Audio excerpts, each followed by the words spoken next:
I get a lot of worried questions from listeners, and many of them are sort of variations on the same theme. Is my school going to stay in business? These people are, of course, worried for their own jobs, but they're also worried about the institutions that they care so much about. To those people, I would say just a couple of basic things. So the first is it's important to remember that although the impact from this will be significant, it will be finite. That is, this is not the new normal. This is what we're going through right now. We will eventually come out of this. Most schools will recover from this. And it's important to remember that this is something that we will prevail as a nation, as a world together. We'll prevail over this and we'll come out on the other side. So it's important to remember that this too will end. This too shall pass. Now, the second thing I'll say is that schools that were in a good financial situation prior to this, they had, say, healthy reserves, they had good enrollment, they offered programs that students truly wanted, they had a supportive foundation and donor base. Those schools, although there will be hardships and they will have to make adjustments in both the short and the midterm, those schools will come out of this, in my opinion, just fine. It is schools that lack some of those things that are the problem. So I think that people ought to look at their own school and think about those kind of criteria that I just gave and see how they apply to you. Does your school have sufficient cash reserves? What's sufficient? Well, most schools like to have at least 10% of their operating budget in cash, in reserve. Now, some schools don't have that. In fact, I know of one community college that has no reserves at all. When I asked the president about this, she said that the taxpayers were her reserves. And I think that, of course, that a situation like this just shows the folly of that. But most schools do have some cash reserves. Some have very generous cash reserves. In other words, it's really like your own household. The larger your savings are, the better you're able to withstand these kinds of storms. The second thing is, what are your expenses?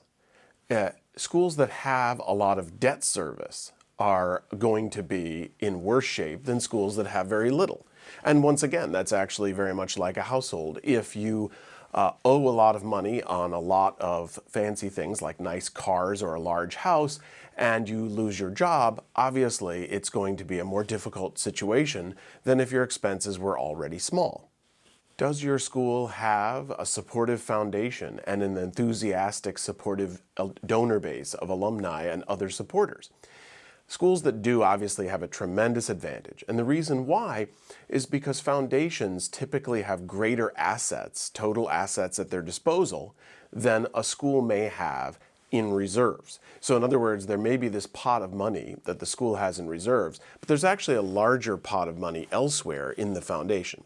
Now, it's true that a lot of that money may be restricted for specific purposes, some of them very specific, some of them more broad, but in the end, the supportiveness and flexibility of the foundation to find ways to support the school and the enthusiasm that the alumni have to support the school in these difficult times will make a huge difference to schools that have sophisticated fundraising programs and outreach programs to their alumni. So I think that most schools, if you think about these key components, most schools are going to be in pretty good shape. But that claim has some underlying assumptions. And I would say, obviously, the greatest assumption is what is the duration of what we're going through. So, for example, if the stay-at-home orders persist into the fall semester, then actually sort of all bets are off.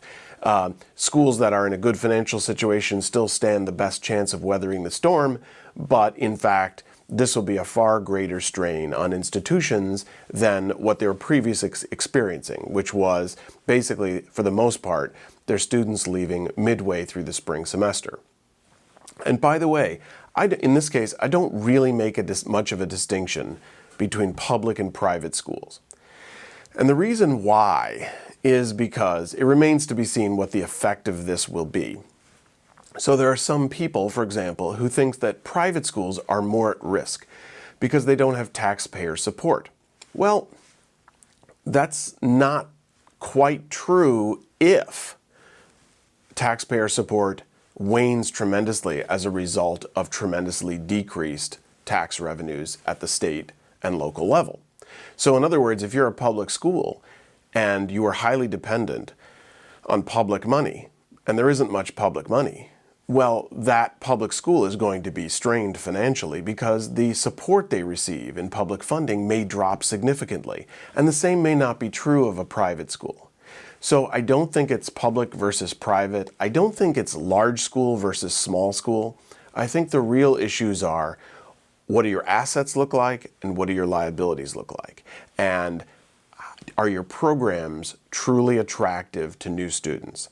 There will be some differences within that. For example, the schools that, for example, already had robust online programs are probably going to fare a little bit better because their operations aren't going to be quite as disrupted by this.